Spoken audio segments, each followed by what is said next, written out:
Atenção, radialistas de todo o Brasil. É hora de noticiar os fatos que ajudam a construir um novo país. Direto dos estúdios da Empresa Brasil de Comunicação em Brasília, vem aí a Voz do Brasil.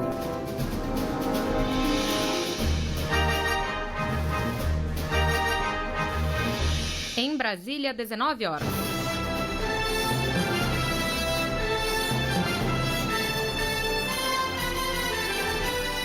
Está no ar a Voz do Brasil. As notícias do governo federal que movimentaram o país no dia de hoje. Olá, boa noite. Boa noite para você que nos acompanha em todo o país. Sexta-feira, 30 de setembro de 2022. E vamos ao destaque do dia: empregos em alta. O número de brasileiros ocupados chega a 99 milhões, um recorde. Márcia Fernandes. A população desocupada no país foi de 9 milhões e 700 mil. É o menor nível registrado desde o trimestre terminado em dezembro de 2015. E você também vai ouvir na Voz do Brasil. Eleições 2022. Ministério da Justiça comanda esquema de segurança para garantir votação tranquila. Ney Pereira. Milhares de agentes vão atuar nos locais de votação, cartórios eleitorais e centros de apurações de voto. Combate à violência contra crianças e adolescentes. E ações para qualificar mulheres. Temas da entrevista ao vivo com a ministra da Mulher, da Família e dos Direitos Humanos, Cristiane Brito. Hoje na apresentação da Voz do Brasil, eu, Mariana Jungmann e Gabriela Mendes. E assista a gente ao vivo pela internet. Acesse voz.gov.br. Combate à violência contra crianças e adolescentes é o tema de uma campanha que vai ser realizada em outubro pelo governo federal. E neste mês de setembro o assunto foi a proteção da vida e da saúde mental. Quem conta ao vivo pra gente mais sobre a campanha é a ministra da Mulher, da Família e dos Direitos Humanos, Cristiane Brito. Boa noite, ministra. Boa noite, muito bom, a honra estar aqui com vocês novamente. Ministra, vamos começar falando um pouco do mês que está se encerrando. A gente teve o Setembro Amarelo agora, a senhora inclusive esteve aqui conosco no início desse mês para falar dessa campanha tão importante. E agora eu queria que a senhora fizesse um balanço sobre o Setembro Amarelo, que é a campanha, né, para ações a favor da vida e da saúde mental das pessoas. O Setembro Amarelo esse ano teve um mote de incentivar a família a observar os sinais e a procurar ajuda. A gente sempre enfatizando, valorize a vida, escolha viver. Nós tivemos uma interação muito boa, principalmente nas redes sociais, cerca de 49 milhões de pessoas alcançadas, no YouTube, na televisão, e por onde a gente passou, a gente incentivou a sociedade a ficar atenta aos sinais. Eu digo para vocês que é um tema que veio para ficar e o nosso objetivo é que esse tema de automutilação e suicídio não seja mais um tabu. A gente precisa falar dentro de casa, nas escolas, mas principalmente a família precisa estar atenta. O preconceito ainda é muito grande, principalmente de procurar ajuda médica, e aí fica esse alerta. Depressão não é algo que possa ser ignorado, principalmente quando a gente fala de crianças. 1 entre 4 crianças desenvolveram algum tipo de transtorno mental após a pandemia, principalmente por conta do isolamento social. A gente viu isso assim muito de perto. A idade de pessoas que estão cometendo suicídio tem se reduzido. Crianças com 6 anos de idade cometendo suicídio no nosso país. Isso significa que é um alerta. E no mundo todo, a cada 40 segundos, uma pessoa tira a própria vida. E só perde para acidentes de trânsito.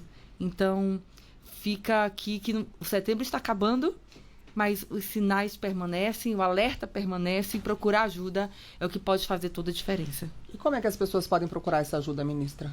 Olha, nós temos todos os municípios, por meio dos centros de referência, por meio do Ministério da Cidadania, por meio do Ministério da Saúde, muitas parcerias que a gente está conseguindo já levar até o cidadão lá na ponta. Mas o que mais importa hoje é que essa rede que a gente fala de proteção informal, que é a escola, que é a sociedade civil, ela está mais atenta, e temos campanhas assim de renomes nacionais em todo o território hoje funcionando. E o nosso ministério, especialmente, tem cartilhas. A gente tem orientação que pode ser bem acessível no nosso site, nas nossas redes sociais. E fiquem atentos, que a gente vai estar sempre ali, falando, observe os sinais, estamos aqui para ajudá-los. Então, é só procurar informação para para buscar ajudar e pedir ajuda, né? Exatamente. Ministro, outro ponto que o governo discutiu esse mês foi a questão das pessoas com deficiência, a necessidade de diminuir o preconceito e também inserir essas pessoas, de fato, na sociedade, no mercado de trabalho. Por que esse assunto é tão importante e precisa desse tipo de cuidado ainda? Nós temos hoje no Brasil cerca de 17,3 milhões de pessoas com deficiência. Nós temos menos de 30% desse público no mercado de trabalho.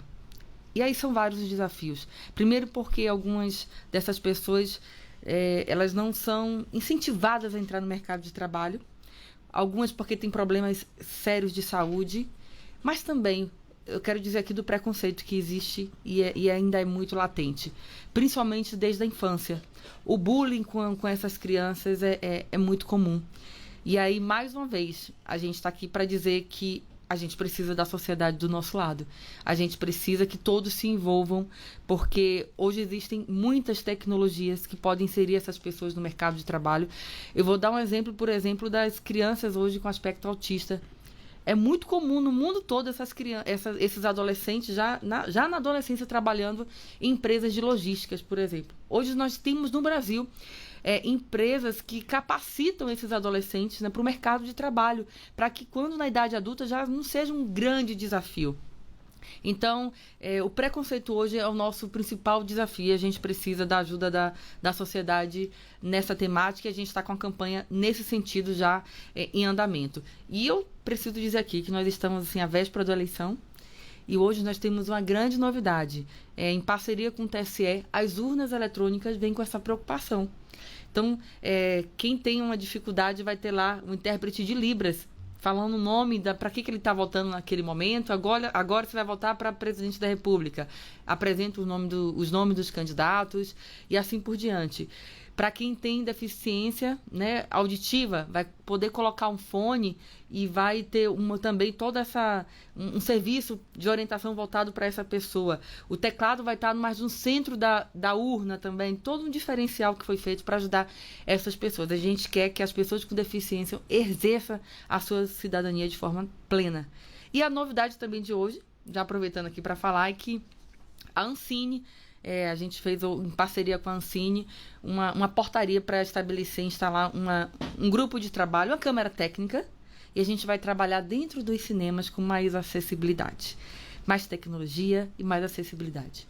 E, ministra, você pode citar algumas ações do governo que estejam em andamento voltadas para essas pessoas com deficiência? Eu digo que hoje a maior ação em andamento, e pasmem vocês, parece algo que já devia funcionar, mas nunca funcionou, é o cadastro inclusão. Uma central onde os dados dos cidadãos avaliados são reunidos numa única base de dados. E a pessoa com qualquer tipo de deficiência, ela vai poder, eu posso dizer assim, baixar uma espécie de um certificado para dizer qual tipo de deficiência que ela tem. E aí isso aí facilita uma série de situações. Então, facilita o acesso às universidades, às escolas, ao emprego. Esse cadastro único vai ser o nosso passo inicial para a gente ter uma grande base de dados, para a gente começar a construir políticas públicas efetivas. Não dá para a gente construir políticas no achismo. E a partir desse cadastro, que agora vai ser o pontapé inicial, eu digo que o Brasil também está saindo assim na vanguarda com esse cadastro de inclusão. Agora, ministra, agora em outubro tem mais uma campanha importantíssima e já tradicional, né? Conta pra gente. Nós temos agora a nossa campanha de combate à violência contra a criança na internet. Eu já falei aqui, mas é sempre bom lembrar.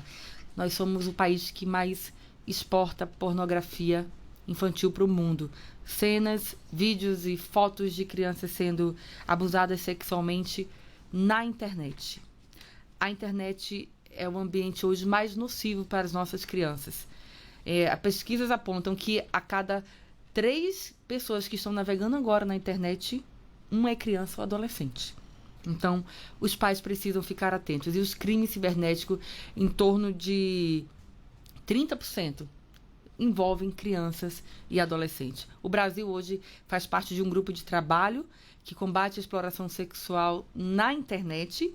Nós temos parceria com grandes empresas de tecnologia, com a Interpol, e nós estamos como se fosse assim, na condução dos trabalhos, não por acaso, porque infelizmente a gente ainda alimenta a pornografia no mundo todo. E daí a gente precisa envolver mais uma vez a família. Os pais precisam entender que precisam sim controlar o que seus filhos acessam na internet, que o ambiente virtual ainda é o mais nocivo, o que seus filhos estão fazendo, principalmente no horário entre 22 horas e 6 horas da manhã, que as pesquisas apontam que é um momento onde principalmente os adolescentes estão acessando conteúdos inadequados e onde eles estão sendo cooptados por essas redes criminosas. Adolescentes que estão sendo incentivados a gravar vídeos com crianças e adolescentes e vendem, comercializam por $500. É dessa forma que os nossos adolescentes estão sendo cooptados pelo bolso, pelo valor econômico de um vídeo desse. E deixar a criança sozinha na internet é quase como deixar ela sozinha no meio da rua, né? Exatamente. E talvez os pais ainda não perceberam o tamanho do impacto e trauma que isso pode causar, não só para a criança, mas para a família toda. Mas infâncias estão sendo devastadas por conta do uso nocivo da internet. E a campanha vai ser veiculada aonde, ministra? Qual é o público-alvo? São as famílias? As famílias, as redes sociais, televisão. Mais uma vez, a gente falando sobre os sinais que a gente precisa ter, os horários mais nocivos, como controlar isso, a rede de proteção, aí mais uma vez envolvendo o que a gente chama dos nossos heróis do cotidiano, que são os professores, porque 90% das denúncias que chegam até nós são os professores que fazem. Então, a gente tem esse canal direto hoje pela nossa ouvidoria, nós temos um canal direto com os professores para receber esse tipo de denúncia. Nós estamos também levando informação e a campanha para os conselhos tutelares, porque geralmente o professor também aciona o conselho tutelar daquela região. E por isso que é toda essa rede de proteção que precisa ser, mais uma vez, alertada, conscientizada e capacitada. Ministra, vamos falar um pouquinho agora do trabalho com as mulheres, né? Um dos grupos de foco aí do seu ministério. Vocês têm investido bastante em qualificação, têm firmado alguns acordos, tiveram parcerias recentemente na Bahia, em São Paulo. Como é que está esse trabalho? O que tem sido feito? Hoje nós temos o Qualifica Mulher funcionando no Brasil todo, são cerca de 122 projetos, né, que estão em execução.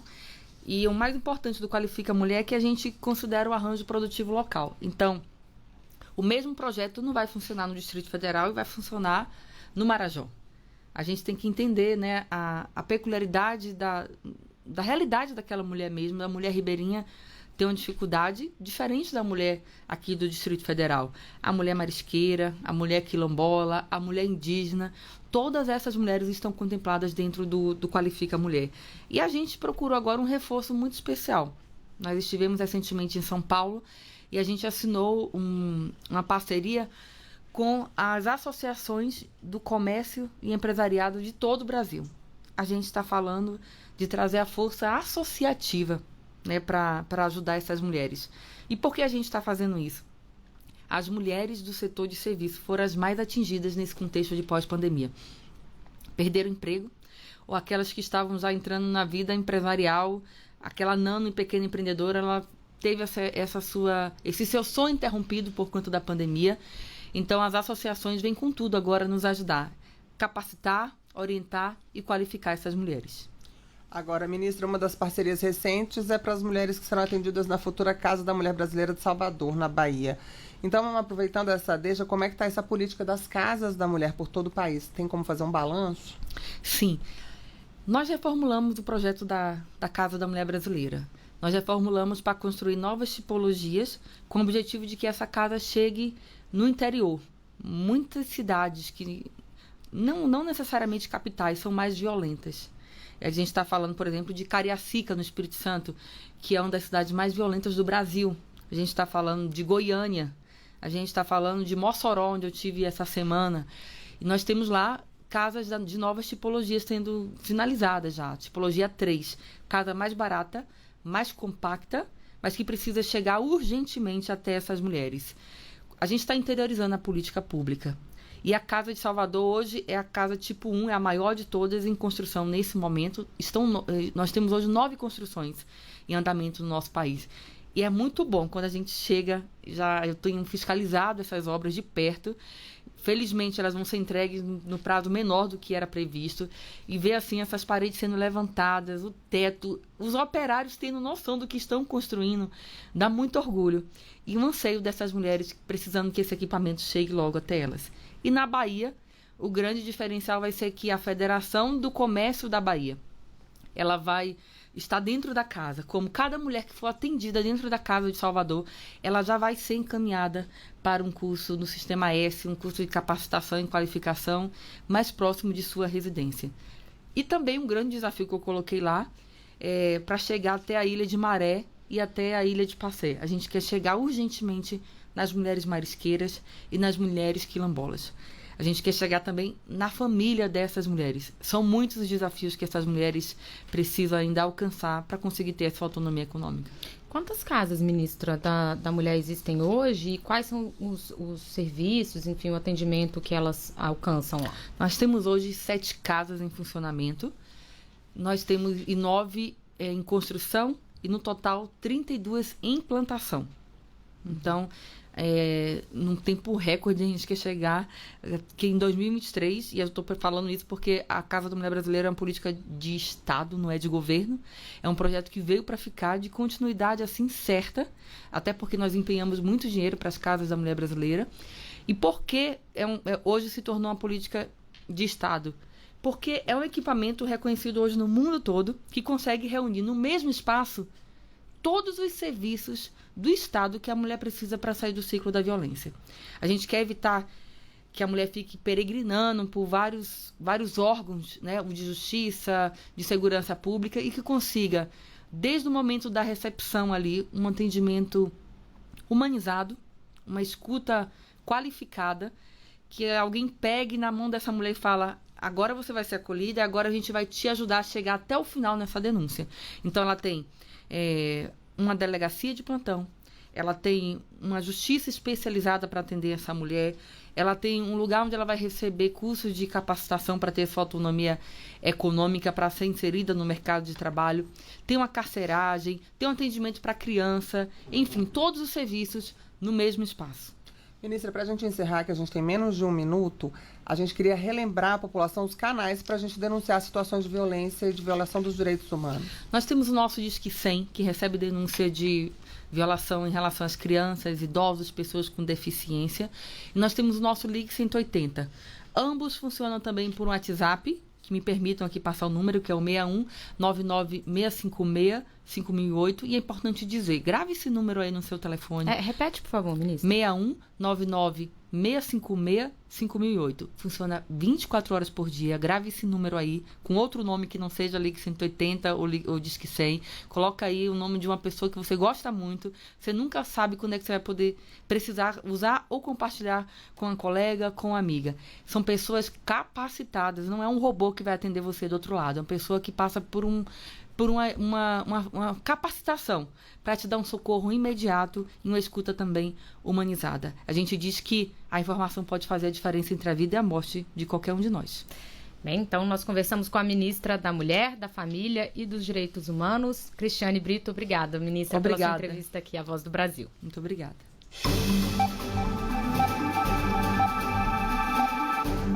A taxa de desocupação caiu entre os meses de junho a agosto. O índice ficou em 8,9%. A população desocupada registrou o menor nível desde o trimestre terminado em dezembro de 2015. É o que mostra a pesquisa divulgada hoje pelo IBGE.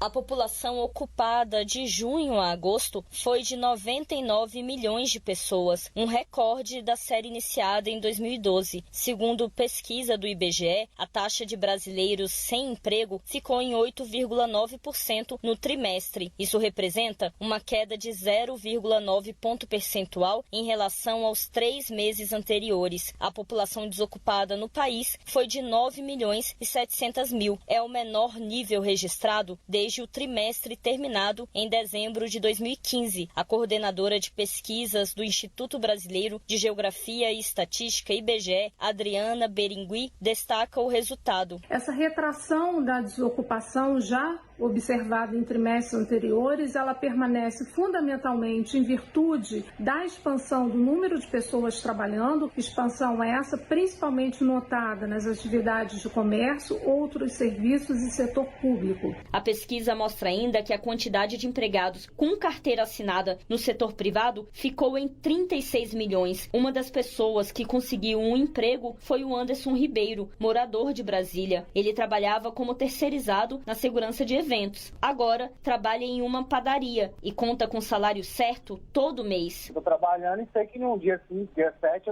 meu salário está ali garantido, né? Segundo o IBGE, o número de empregados sem carteira assinada no setor privado foi de 13 milhões e 200 mil pessoas. Reportagem Márcia Fernandes. No próximo domingo, milhões de brasileiros vão às urnas para escolher os governantes pelos próximos anos. E, para que a votação ocorra com segurança e tranquilidade, o Ministério da Justiça coordena a Operação Eleições 2022. Forças de segurança pública estarão presentes nas zonas eleitorais, locais de votação e de apuração dos votos e vias públicas em apoio à justiça eleitoral. Todo o trabalho é monitorado por um centro de comando e controle em Brasília. No Centro Integrado de Comando e Controle Nacional em Brasília, cerca de 40 pessoas de órgãos estaduais e federais de segurança pública monitoram tudo o que acontece no dia de votação. Informações como apreensões, inquéritos policiais, pessoas conduzidas para delegacias e flagrantes serão mostradas em tempo real no painel da sala de monitoramento. O objetivo é garantir que a eleição ocorra dentro da normalidade, como ressalta o coordenador-geral do Centro Integrado de Comando e Controle Nacional, Coronel Juliano Pontes. O papel do Ministério da Justiça, bem como das forças policiais, dos estados, é justamente proporcionar segurança às áreas de interesse operacional, os locais de votação, locais de apuração, as vias públicas, as principais estações de metrô, de transporte rodoviário. Então nós estamos propiciando segurança para que as pessoas possam realizar o seu direito ao sufrágio no dia 2 de outubro. No próximo domingo, dia do primeiro turno das eleições, os trabalhos no Centro Integrado de Comando e Controle Nacional começam a partir das 5 horas da manhã e não tem horário para terminar. Em cada um dos estados e no Distrito Federal, milhares de agentes vão atuar nos locais de votação, cartórios eleitorais e centro de apurações de voto. O contingente vai ajudar a coibir crimes como boca de urna, compra de votos e transporte ilegal de eleitores. Durante todo o dia de votação, boletins informativos serão divulgados a cada 3 horas. A divulgação será no site gov.br/mj e nas redes sociais do Ministério da Justiça e Segurança Pública. Reportagem Ney Pereira. A segurança nas eleições vai contar com o apoio de 34 mil militares da Marinha, Exército e Aeronáutica. De acordo com o Ministério da Defesa, as ações de garantia da votação e apuração estão previstas no Código Eleitoral e visam a manutenção da ordem nos locais onde o reforço seja necessário. Os militares vão atuar em apoio às forças de segurança de estados e municípios. Uma publicação que circula no Brasil desde a época do Império. E que amanhã, dia 1º de outubro, completa 160 anos. É o Diário Oficial da União, que continua garantindo transparência para que a população saiba tudo o que é feito nos 3 poderes da República: Executivo, Legislativo e Judiciário. Criado em 1862, a primeira edição circulava sob o nome de Diário Oficial do Império do Brasil. Segundo Rubens Cavalcante Júnior, historiador da imprensa nacional, o objetivo era cortar custos. Antes de ser impresso em 1862, ele estava sendo publicado as matérias em jornais particulares e havia um custo muito grande para o erário público. Em 160 anos de história, o Diário Oficial já passou por muitas mãos. O diretor-geral da imprensa nacional, Eldo Fernando de Souza, destaca que a história do Diário Oficial da União se confunde com a do Brasil. Todos os atos dos 3 poderes, executivo, legislativo, judiciário, são colocados ali, E ele tem uma repercussão grande. Desde 2017, o papel ficou para a história e parte do maquinário virou peça do Museu da Imprensa. Com a era digital, o DOU deixou de ser impresso e agora só existe na versão online. Segundo a imprensa nacional, só este ano a publicação já tem mais de 48 milhões de acessos. E para facilitar ainda mais o acesso à publicação, desde 2020 o Diário Oficial está disponível em um aplicativo para dispositivos móveis. Reportagem Gabriela Noronha.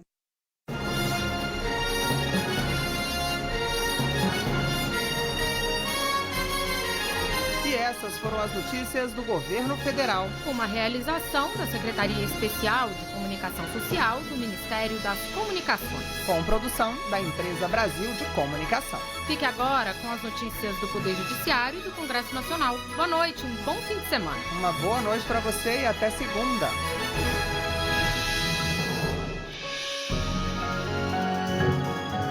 A Voz do Brasil. Governo Federal.